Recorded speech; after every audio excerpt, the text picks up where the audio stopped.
Quand on est en affaires, imaginer une expansion à l'international, c'est un beau défi, c'est tentant, mais ça n'est pas gagné d'avance. Il peut y avoir autant de risques que d'opportunités. Mieux vaut bien se préparer et faire la part des choses pour se faciliter la vie. Et j'en parle dans un instant avec Claude Couture. Il est directeur développement services internationaux chez Desjardins Entreprises à Télécorex.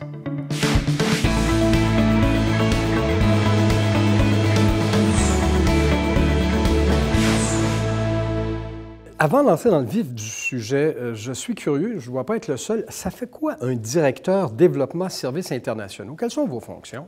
Mes fonctions exactes, dans le fond, qu'on dit toujours qu'on est l'outil international dans le coffre à outils des directeurs de compte. Donc, il y a les directeurs de compte qui font le financement traditionnel, marge de crédit, prêt à terme. Et mon rôle à moi, c'est lorsqu'une entreprise fait de l'importation ou de l'exportation. Mais là, c'est là que moi, mon expertise vient aider l'entreprise au niveau transactionnel. Qu'est-ce qu'on va faire pour pouvoir les accompagner à l'import ou à l'export? Et donc, vous avez une vaste expérience. Je vous dirais, puisque c'est de ça dont il est question principalement ici, quelles sont les opportunités que vous pouvez voir actuellement, et je présume qu'il y en a, dans le marché du Nord-Est aux États-Unis? Bien, comme on peut voir, il y en a beaucoup. On sait que les États-Unis, c'est 10 fois plus gros que le Canada.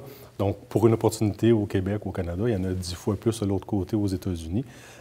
On voit actuellement que les États-Unis vont de mieux en mieux. Donc, on voit beaucoup les États-Unis revenir nous chercher, on va dire comme ça. C'est ce que je vois beaucoup aujourd'hui. Intéressés à faire affaire avec les gens. À faire affaire, exactement, avec les entreprises canadiennes. Lorsqu'il y avait délaissé un petit peu les commandes, qu'on voyait les entreprises diminuer dans leur chiffre d'affaires au niveau américain, on voit ces chiffres d'affaires-là augmenter de plus en plus. Mais si on est capable de concurrencer, parce qu'on est fin là, au Québec, je suis convaincu, mais il y en a pas mal là, au sud. Il y en a partout, oui, pas juste au sud, il y en a partout dans le monde. La compétition est maintenant mondiale. Donc, il faut effectivement être fin et très bon aussi, effectivement, à ce niveau-là. Et puisqu'on en parle, vous en avez accompagné pas mal, on vient de le signaler. Les erreurs qu'il faut éviter, à part le fait de pouvoir se dire, là, c'est un tapis de rose, ils m'attendent, je m'en viens, à part, c'est toi à en avoir d'autres. Quelles erreurs avez-vous vues et celles que l'on devrait éviter? Bien, ce qu'on voit, souvent, c'est plus dans le comportement. C'est de considérer les États-Unis comme si on fait affaire avec notre voisin au Canada ou au Québec, aussi en face de la rue. C'est de dire, bon, je fais affaire de l'autre côté comme si c'était un client que je fais affaire ici et de ne pas se poser de questions. Est-ce que j'ai affaire à une bonne entreprise? De ne pas considérer tous les risques, on va dire, opérationnels qu'on ne voit pas. Le risque de change, là, qui est très évident, le US, le Canadien, qu'on va bouger beaucoup. De ne pas considérer les risques de non-paiement, les risques de faillite, les risques de fraude, qu'on ne verra pas. Des fois, parce qu'on voit juste l'opportunité et on ne prendra pas le temps de respirer, prendre un pas de recul et de dire qu'est-ce qu'on peut voir. Tu sais quoi, dans une transaction, tous les risques qui peuvent exister à ce niveau-là. Mais ces risques, ils ne devraient pas dissuader pour autant l'idée, le plan de match. Là. Pas du tout, pas du tout, pas du tout. Il y a beaucoup d'outils qu'on peut utiliser pour vraiment atténuer et presque enlever les risques. Il y a tellement d'institutions. Aujourd'hui, le monde est globalisé beaucoup.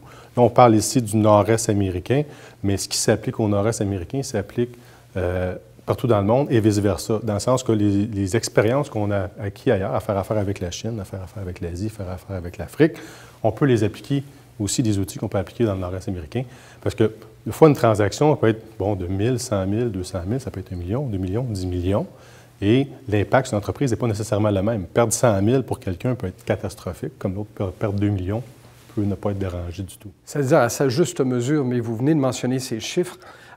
Souvent, c'est un geste important, c'est un passage important qu'il faut financer. Oui. Qui est bien différent d'aller dans la ville ou même la province voisine.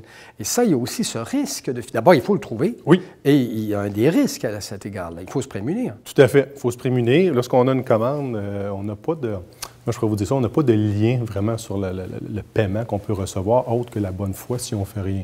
Donc, effectivement, on peut utiliser on va dire l'effet de levier de la commande qu'on peut utiliser. On a des organismes au Canada qui sont extraordinaires, qui est Exportation Développement Canada, qui est tout à fait extraordinaire pour accompagner les entreprises, qu'on va dire du PO, du bon de commande, on sait parler en français, du bon de commande jusqu'au moment qu'on doit facturer et attendre la facture.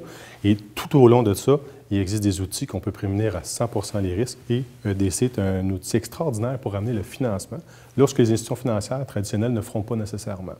Parce qu'on parle des fois de la commande, commander des matières premières pour fabriquer, les travaux en cours, qui sont des postes que les institutions financières généralement ne toucheront pas ou très peu. Et là, EDC va venir souvent compenser. On a Investissement Québec aussi, qui va venir aider, qui est un autre joueur qui peut venir aider pour faire le financement. Et ça, il faut vraiment s'asseoir avec le directeur de compte, avec l'entreprise et avec EDC ou Investissement Québec ou un autre joueur pour prendre le temps. Mais là, vous ne nous racontez pas des histoires pour faire peur. Là. Ça peut se présenter réellement. Ça se représente à... Moi, je le vois tous les jours. Pour répondre à votre question, là, presque à tous les jours, je ne fais que ça, essayer de faire des montages financiers et enlever les risques dans des transactions comme ça. Parce que souvent, ce qu'on va voir, les entreprises qui sont habituées de faire affaire aux États-Unis, dans le Nord-Est, où on a beaucoup d'opportunités, souvent, ça va assez bien. Ils ont déjà vécu, ils nous ont déjà parlé, ils ont une bonne idée, ou quand ça va des questions, prenez le téléphone, Claude, j'ai besoin de ton aide, qu'est-ce qu'on peut faire? Qu'est-ce qu'on peut dire? Souvent, vous l'avez sûrement déjà vu, l'opportunité vient d'elle-même. L'entrepreneur ne fait pas d'exportation et tout d'un coup, boum, je dois exporter, qu'est-ce que je peux faire? Et non, là, on va s'asseoir. Et on dit non, par téléphone, on se parle, oui, on prend le temps, on s'assoit, on dit parfait. C'est quoi les risques? Pas être payé, le risque de change, transactionnel, la fraude, l'annulation de contrat. Hein? On peut l'a déjà vu, sur le contrat, on fait une belle grosse commande, l'entreprise part la machine, tout d'un coup, on annule le contrat.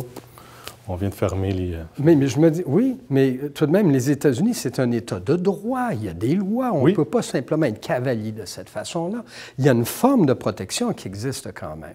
Oui, bien, il existe les assurances. On va appeler les assurances qu'on peut utiliser au niveau, une fois qu'on a livré la marchandise, l'assurance contre client, qu'on va appeler, qui peut être utilisée, EDC, qui est toujours un partenaire extraordinaire. Il y a d'autres compagnies, la Garantie, on va dire Euler, Coface, qui sont toutes des compagnies qu'une fois qu'on a livré, on peut assurer contre justement l'insolvabilité du...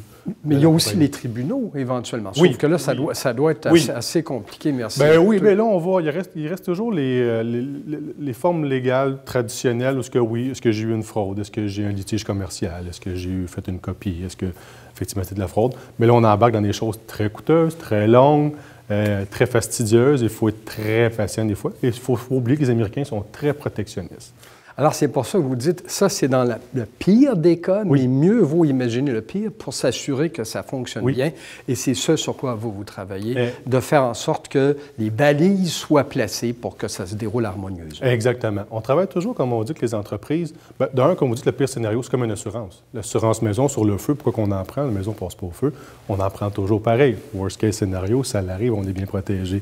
Les entreprises font toujours de la planification, soit du budget annuel ou du budget projet ou du budget de commande, c'est-à-dire si j'ai telle commande, ça va me rapporter combien, qu'est-ce que ça va me coûter, le temps de production, le temps de livraison, chose. Bon, on le fait, ça. La compagnie le fait avant de dire oui, je suis prête à te vendre 1000, 100 000, 200 000, 1 million, ça va être mon profit, on va être bien content avec ça. On travaille avec ça. On dit parfait, on s'assoit. Toi, tu as ce projet-là.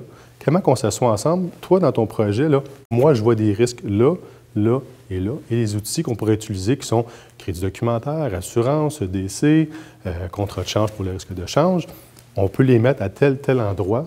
Ils seront protégés 100 %. Et est-ce que tu as projeté, est-ce que tu as écrit devant toi pour dire « je veux faire ça », on va le réaliser, puis vous allez bien dormir sur vos deux oreilles.